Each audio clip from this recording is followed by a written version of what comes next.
আসসালামু আলাইকুম, তোমরা সবাই কেমন আছো?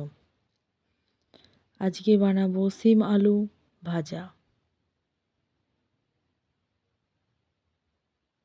প্রথমে কড়ার মধ্যে তেল দিয়ে দিলাম, দিয়ে শুকনো লঙ্কা দিয়ে দিলাম।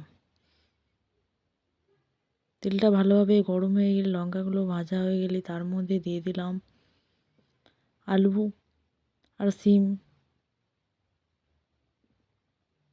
দিয়ে তার মধ্যে লবণ দিয়ে দিলাম, তার মধ্যে হলুদের গুঁড়ো দিয়ে দিলাম, তার মধ্যে লঙ্কা গুঁড়ো দিয়ে দিলাম।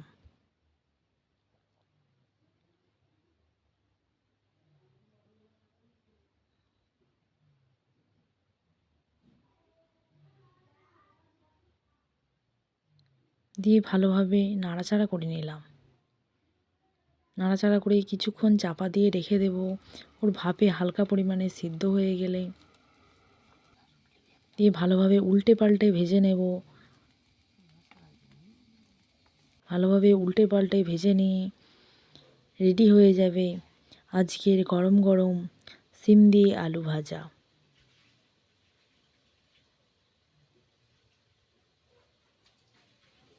স্পেশালি সিম আলু ভাজা।